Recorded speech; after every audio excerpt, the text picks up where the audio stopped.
Carper, and thank the witnesses for coming before us today and for your service. This comes at a very critical time. Energy prices continue to rise as the weather's turning colder and families need to heat their homes.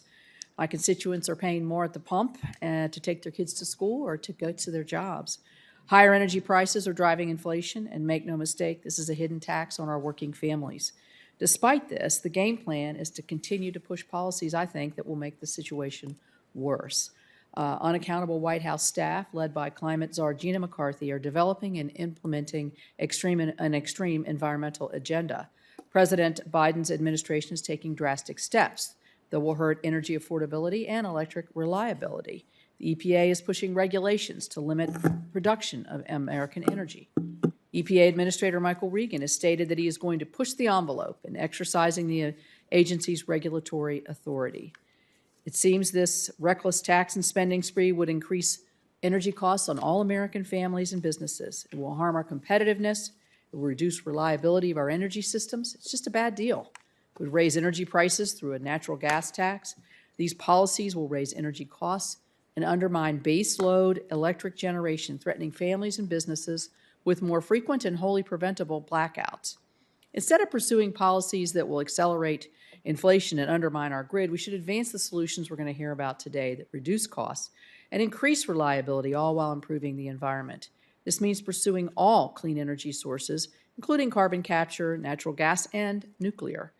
The NRC enables the safe use of nuclear energy in the United States. It's instrumental to ensure our public confidence, that public confidence is strengthened when the Commission operates as it was intended.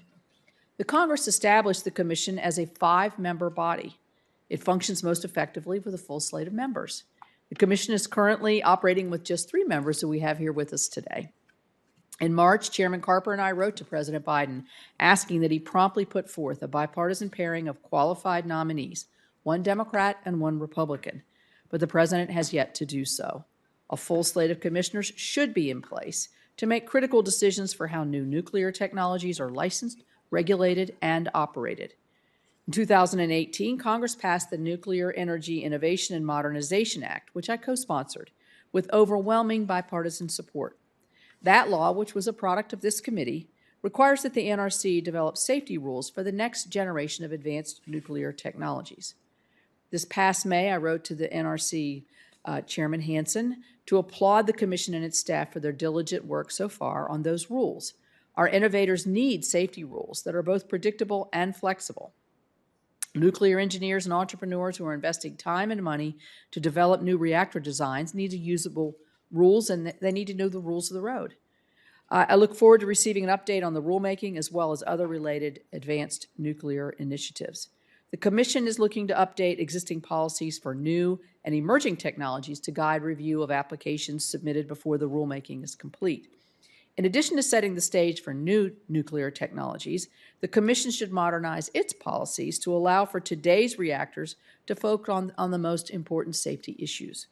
In 2019, the NRC staff proposed recommendations to the Commission for common sense changes to what is known as the reactor oversight process, the regulations that guide the oversight and inspection rules for operating nuclear power plants. I joined 7 of my colleagues in asking the Commission to support these proposals, which were based on thorough analysis and review of historical data. I'm disappointed that the Commission did not act. The staff is now, to my understanding, reworking its proposals. While the Commission reviews its policies to ensure the safe operation of nuclear power plants, Congress can build on previous bipartisan efforts like the Nuclear Energy Innovation and Modernization Act to secure the future of our country's nuclear energy sector. In July, I introduced the American Nuclear Infrastructure Act to preserve and expand our use of nuclear energy. Joining me on the bipartisan legislation are 6 co-sponsors, including Senator Whitehouse and Senator Graham on this committee. Last year, the EPW committee passed that bill by 16-5. Chairman Carper and Senator Cardin voted in favor of that bill. I look forward to working with Chairman Carper to advance this legislation again this Congress to ensure Americans have access to clean, reliable, affordable energy. With that, I yield back.